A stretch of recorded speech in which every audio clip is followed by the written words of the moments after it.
of the trees regarding our gender identity and sexuality.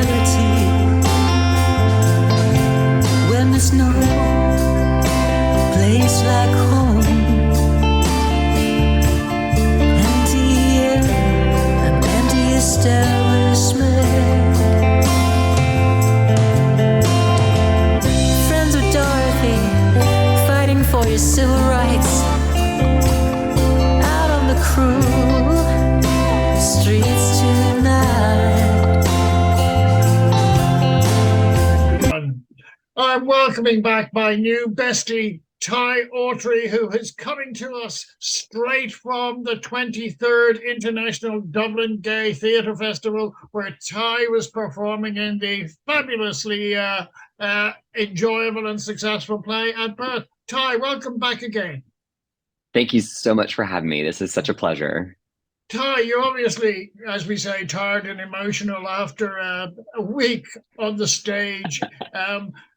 First of all, how was the play received by Dublin audiences? And more to the point, where did you feel that you were welcomed by not only Dublin audiences, but the town itself? I felt so welcome. Thalia and I both felt so much love from the audience night over night.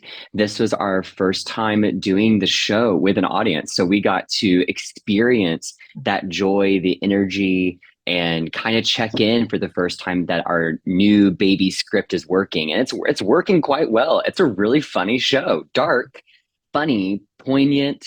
So I'm riding a high. I mean, we just did 7 performances over 6 days, and now we're about to head to London and then Prague. So it's just one right after the other. Yeah, it's to use a cliche, it's a roller coaster range of emotions, is it not? Yeah. Yeah. I like to say it's the duality of emotions or the tripality of emotions. Like you're just, you're riding this super big high after doing a wonderful show, and you're also sad to leave a beautiful city behind and say goodbye to all the wonderful new friends and artists that have come together for this festival. Sure. Now, listeners will recall that you and I shared a studio just over a week ago when we were originally talking about At Birth. And when we were talking on that day, you said something that my journalistic antenna went into overdrive as a result of that. And this is why I wanted to invite you back as soon as I could. And the 3 words that you said were gay conversion therapy, which personally I consider is an oxymoron. It's a contradiction in terms, and there's nothing therapeutic about it that I'm aware of. But I want to hear it from yourself. First of all, am I correct in recalling that you said you were subjected to gay conversion therapy 3 times? For 3.5 years, I went to conversion therapy. So that journey started for me in 9th grade when I was 15, and 14, 15, somewhere in there, it gets kind of fuzzy. And I went for a total of 3.5 years as I came in and out of the closet 3 different times, because I kept pretending to be straight, convincing everyone I was straight, convincing my therapist I was straight and my family, and then down the road getting caught again with a boy. So, so the therapy wasn't working. But it was... again, my journalist cloak kicks in here and said, were you trying to convince yourself? The first time, yes. So I would say the first pass of it, so we'll say for the first year when I was going through the process, I was trying really hard to follow what I felt like was the correct path forward, to be a good Christian boy, find a girlfriend, and be straight, to push down this sin. I was fully convinced I was living, this was my sin to face. This is my trial to conquer. Sure. Now, you talk about Christianity, but in Ireland, Christianity is pretty much Catholicism. Right. What personifies Catholicism as far as the education or the indoctrination goes, and I can speak of this with firsthand experience, is hell. In other words, hell was your reward for being who you are. In other words, you were going to burn in eternity. Was that was that the Christianity that you grew up with in some form or another? Or were you just going to have a Yes, miserable life? yes, I would say so. So I bounced around to a variety of different sects of Christian faith, from Baptist, Southern Baptist, non-denominational, Presbyterian, Reformed Protestant, and back to Presbyterian again, which is where it kind of ended before I went off to college and then kind of found my own relationship with faith. Yeah. And a lot of that time period was marked by two things: by the fire, hell, stone, brimstone, burning from your sins language, right? But also this really fun idea too about an individual relationship with God. And so I feel very lucky that I was taught both sides of things, that you had an individual relationship with God, but that if you didn't confess your sins and follow the path to your best ability, then you were going to burn in hell. Yeah. And I'm very lucky that my faith has transformed over the years. I don't consider myself a Christian anymore because I don't like what the word represents or what modern American Christianity represents. I think that it's gone down a different path, and it's not what Christ would have wanted to begin with. So I call myself faith-based. But I think the fear of hell, the fear of being alone, the fear of never finding love or success was the main driving force, especially in conversion therapy, to convince me that I shouldn't sit with my legs crossed. I should present more manly. I should have certain relationships with men, but don't go too far with them. I should have certain types of relationships with women to find a wife, but I shouldn't get too close to women. So it was just such an overload at 15 to 17, 18 of like being told that everything, that the way you present yourself is wrong. And because of that, you're going to spend an eternity in hell, no matter how good you are in other aspects. Because I was a 4.0 student. I volunteered at schools. I tutored after school. I played sports. Like, I did the thing, but yet it wasn't enough to quote unquote save me unless I could overcome this gay sin as they viewed it. Yeah. It's interesting when you talk about Christianity, being the cheeky Jew that I am, I usually, whenever people go on about Christianity, I usually say, he was born a Jew, he died a Jew, when did he become a Christian? And right.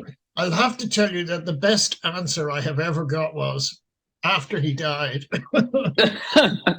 You know, honestly, that's probably also the most accurate answer you can give too, because I mean, Christianity in its name itself is Christ follower, which is kind of what I have a little bit of an issue with modern Christianity, is because, like, when did we start to focus on Christ as being the head honcho deity instead of looking at this idea of a God figure that they were pointing to? Sure, yeah.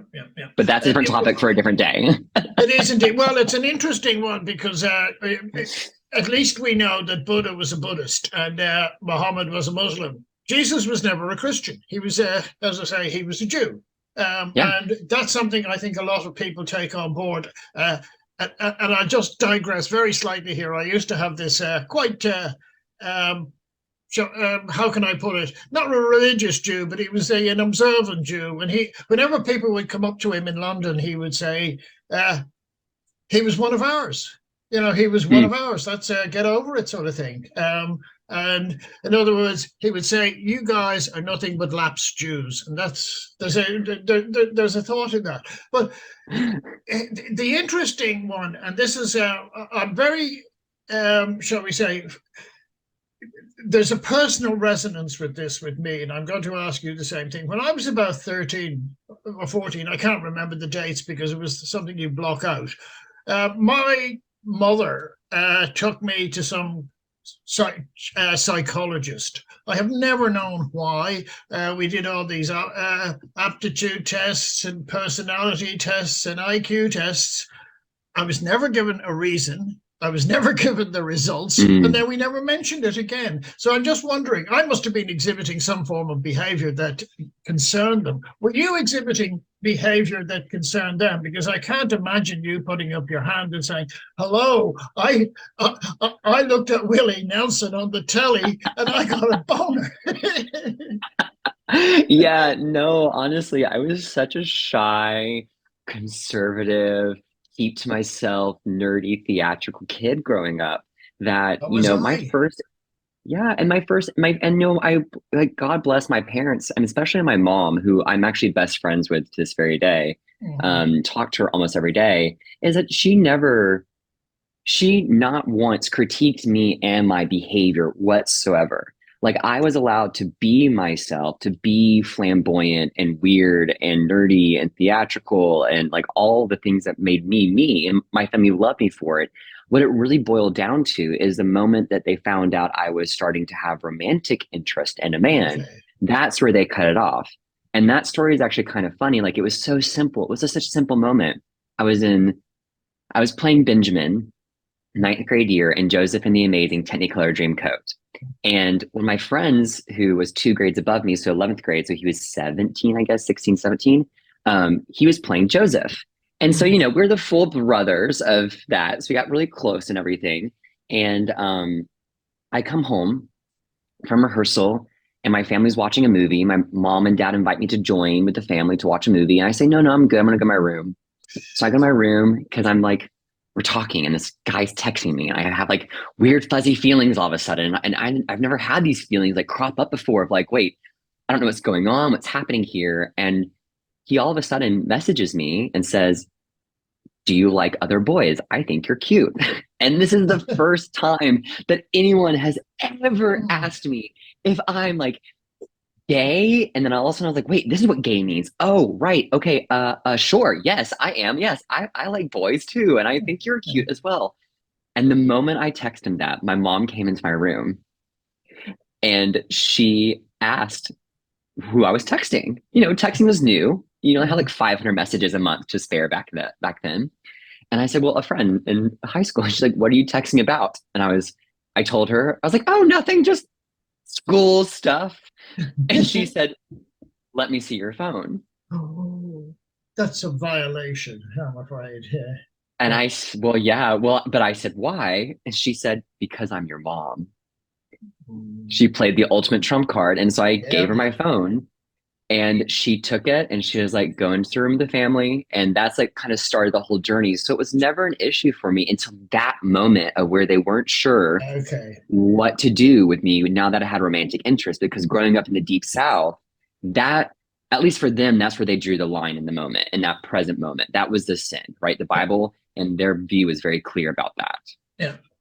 I should give a context to your background for people. You not only grew up in Georgia, which was, generally, and I'm going to use this term in a broad term, it was generally considered to be a bit of a redneck state. It was south of the Civil War and all of that, yeah. But you also, to add, more complications to it, you didn't grow up in hip Atlanta or Athens or somewhere like that. You grew up in a rural environment. I'm guessing there probably wasn't a lot of what I would call role models, LGBT role models in the neighborhood, or even attractions in the neighborhood. Is that a reasonable analysis? That is a very accurate assumption. I was one of the first gay people to come out in my town in terms of high school. The closest one was like, besides the guy that I was flirting with, who was also in my high school, the other one that I knew about was in Valdosta, Georgia, which is about 45-minute drive away, and they were in college. So, and then maybe there might be other people that come out, like there's other people that are older in their 30s and 40s that I think were out-ish in that area of town. But, my parents and my family, their response to this was also a lack of education on their part as well, right? They didn't have queer examples or role models to look up to at all. And their information that they were being told and fed by the church, they just took as the word, as what they should do, right? And that's been the beautiful journey, especially with me and my mom, is that my mom's faith and development understanding of queer identity, queer culture has developed to the point where, you know, we've had long conversations where she's apologized for the way her love hurt me. I've apologized for being a bratty teenager at times. You know, I wasn't the easiest to deal with sometimes when my anger got the best of me because I was very angry in high school. What teenager is? Right. Well, then I also had this extra layer too of I was living a double life because I had to code switch so much around other people to pretend to be straight, to appear to be straight, to say the right things, to make sure no one was assuming I was gay. And then that just fed so much anger because I was starting to disassociate from my entire high school experience. Of course. So I think, yeah, that's... Yeah, I mean, you and I, we come from different generations. Now, my first, if you like, exposure to, shall we say, gayness was largely through literature, and then later on through film, and then ultimately through music. People like Lou Reed, people like David Bowie, people like Andy Warhol. Where did you, as I say, was yours seems to be much more in real life in that sort of terms. You knew somebody who was, you could perhaps, for argument's sake, you got a text message from somebody who was, whereas my experience was entirely different to that. So I'm just wondering, did you have any of those external, shall we say, forces that came into your life the way they did in mine? I think that my interactions with other newly queer people was the best example I can give. But I think, if I'm being perfectly honest, and why I think it's so important for parents to be open and honest with their kids, is the fact that it was a very limiting view on what kind of education I got around what it meant to be a queer individual. Sure. So my introduction to pop cultural queer people or supporters of that didn't happen until I was 16. Which most notably, I remember like the first time we stopped listening to only Christian music. Lady Gaga's Bad Romance was on not Bad Romance, sorry, Poker Face was on the radio. But until that point, which I think was like 2009, I want to say, is that when that song came out? Up to that point, I was only allowed to listen to the Christian radio station or to Christian music. So my queer education started to grow when I went to Georgia Tech in Atlanta, because Atlanta is a very progressive city. It's the heart of the South, and it has a great reputation. Yeah, and you know it stands up to being the heart of the South because it is a breeding ground for activism and for education. And I was so lucky to end up in a city where then I got to explore and understand a bit more about queer culture, queer history. But then what really sparked my understanding of queer identity was when I went to New York City. And that is when I really started to understand there was so much more to our history, and also the history that has been buried and pushed down, which is why now I write Southern queer-based plays, because we buried queer stories for so long in the South, and they exist. I was not the first person. And it's a shame that like we don't have these stories out there for people to see, to hear, and to witness, to know that the South is like where some of the first drag queens came from as well. It's interesting when you say that, because an artist I like a lot, and I wonder, when people look at her paintings, do people think Georgia O'Keeffe was just painting flowers? I don't know. I would love to see some painters, their secret stash of paintings, you know? Well, have a look at Georgia O'Keeffe's, because clearly they are very female erotic and they're oriented as females. But no, again, it's a very interesting one. You should say that, because I grew up in a household where we got, you know, after a certain point when I was about 16, suddenly all these, shall we say, works with a homoerotic content came into the house via my father. What can I say? And I am eternally grateful to him, because I got a different perspective on it. But I want to move on, Ty, because conversion therapy itself, we hear a lot about the term, but we don't hear a lot about the details of the practice. Now, the nearest I think some of us came to that was the Chloe Moretz movie that we see what appears to be a very, how can I put it, a very unscientific method of brainwashing. What did it involve for you? I mean, we hear certain things of people getting showing photographs of men and then they get an electric shock. Or what did it involve for you? Because you go off in the 21st century, and I would have hoped by that stage, even if the intention was dishonorable, at least some of the practices might have been a bit more honorable. So what did it involve as far as you were concerned? So I have to admit that because of the disassociation that I experienced, I don't have many memories from my time in therapy. Okay. They're actually completely black spots because I had to fight so hard to put on this pretense and answer all these therapy questions to appear straight. What I will say, what I do remember is a lot of fear-based tactics to remind me that living in sin was going to be my internal damnation. Yeah. So I need to face this sin. It was also therapy work around how am I talking to other men, making sure, again, that it's not, that I'm not being too flamboyant, that I'm not getting too close to girls because I need to find a wife, that I'm sitting in such a way. I had this memory of him telling me, it's like, I was sitting too femme-like. Yeah. I don't think he used the word femme because I don't know if that was like, I don't know if he went anyways, but I basically was told like, that's another story. I'm not even sure the language had evolved for this individual, my therapist, just yet to use the word femme versus masculine. But anyways, so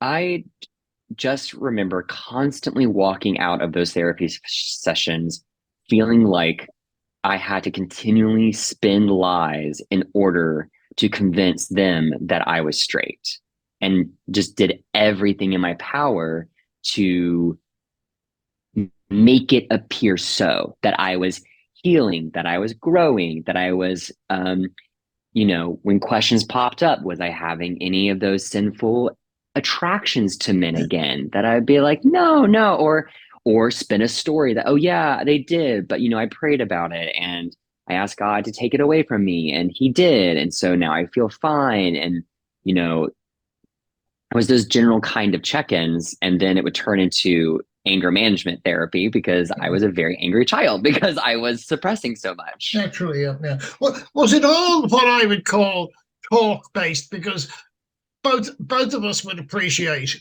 sin is not a scientific concept. It's a quasi-religious concept in itself. You could argue it's a quasi-moral concept. So it seems to me, just from what you're saying, and I appreciate how you would, from a memory perspective, try and put that into the background. Was it all talk-based in that sense of the word? There's the therapist, they're the person you're supposed to listen to, and you're the sick person. Was it that sort of interaction or that sort of intercourse, for want of a better term? Yes, it was. It was all talk-based. It was pretty much, I would come in once or twice a month to sit down with this therapist who is also a pastor at the church that I attended, and the church which ran the school as well at one point. So it was very incestuous in terms of how they were keeping their eyes on me. And we just talked. He did a lot of talking and I did a lot of crying, to be honest. Cool. I again, and I appreciate you may have blotted out a lot of it, but I'm guessing, and this is, but when people embrace LGBT life and culture, one of, I think, the starting points is you realize that people of the same gender can love each other. It seems to me that what you were subjected to, the word love was absent. Is that perhaps being accurate?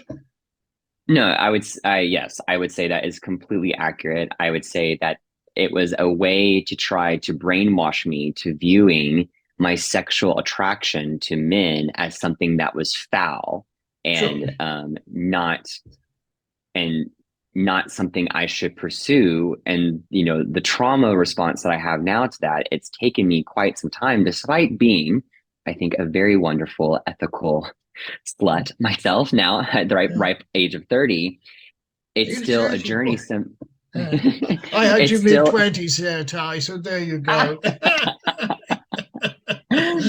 but it does I think that's one of the lasting damages that I will carry with me, that I have to work through sometimes, is there's still a voice in my head that crops up that tells me that I don't deserve this, that I'm still living in sin, that I'm not allowed to have certain things in my life.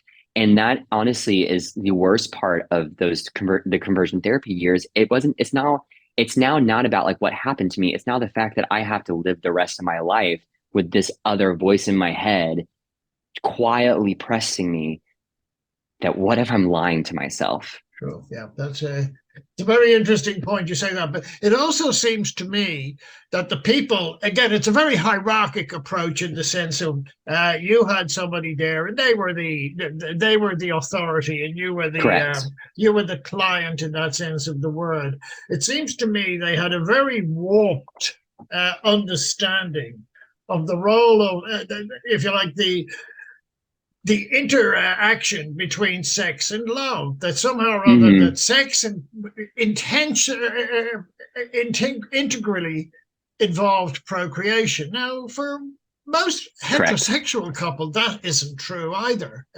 But is that the approach that they pretty much tried to foist on you? Oh, 100%. I think that's Yeah. a very deep Southern feel. I think that's leaving with a new generation, my generation cropping up. But I think that was the generations above me, their idea of what sex was. It's not for pleasure, it's for procreating, because there was a huge subset of Christianity that exists still to this day that teaches that sex isn't about pleasure, it's about procreation, right? And so pleasure is also seen as sinful as well. And since gays can't procreate, all sex is pleasure. There's no procreation involved with same-sex attraction, which is the beautiful thing. We get to live in that. And I think that's what terrifies certain subsets of religion, is that we get access to something that is purely pleasurable and isn't dangerous. Yeah. Well, it's very much the line that they fed women for several millennia, isn't it? Yes. That female sexuality is sinful. I know. Yeah. And somehow or other that gay male sexuality is somehow or other effeminate. Heaven forbid. Oh no. Oh no. Well, we used to have a joke about 10 years or so ago, Ty, which, because I had a similar sort of educational background, albeit a slightly different sect than the ones you had. And we used to have the joke of, why is the Catholic Church so opposed to sex standing up? Because it leads to slow dancing. Okay, that's a good one. Okay. So now, and I'm going to conclude this on this point with anything. And what I always say to people is that you can't actually just jettison something, that somehow or other you have to reconcile that by embracing something else. Is there any fear in you that somehow or other there may be some residue, whether it's guilt, whether it's implanted thoughts or anything like that, that somehow or other that it's still there, and that's something that in the longer term that it's not going to necessarily change your short-term behavior, but in the longer term you have to address? Just to clarify, you mean the trauma or the... No, the thoughts in it. And I come to this one, and it's perhaps to the play that struck me about this, is that during the play, and I don't want to spoil it for people, and I said this to Thalia, I wanted the LGBT woman, to have an abortion within the first 10 or 15 minutes, because that's the understanding I have of LGBT women. Whereas the play itself, the gay man seem to want a child. Mm-hmm. If that was me in that situation, I know the play would have been a great deal shorter and different, but I said it to Thalia, if you wanted an abortion, my role was to support that. In other words, I have gone through that, if you like, that tunnel that's there in that sense of the word, because we're males. Somehow or other we're told that our legacy is to want children. That's what masculinity to a certain degree is. How do you feel about that? And I know it sounds that I'm having a go at you, but I certainly am not. I'm 100% supportive of you. No, I feel that, and I really respect this question. Thank you so much. I think it is something that I'm constantly tangoing with, is trying to figure out what are my views on what I want in the world and how I want to grow, adapt, change, versus what was pushed on me for so many years as the only way of living and the only way that a correct, in quotes, life was going to be living. So I still battle thoughts of, okay, well, do I want children because that is what I was brought up to believe, that I should have children to live a legacy? Or do I actually want to have no kids right now because I have 4 younger brothers? They're all going to have children. I'm going to be a very happy gay uncle one day.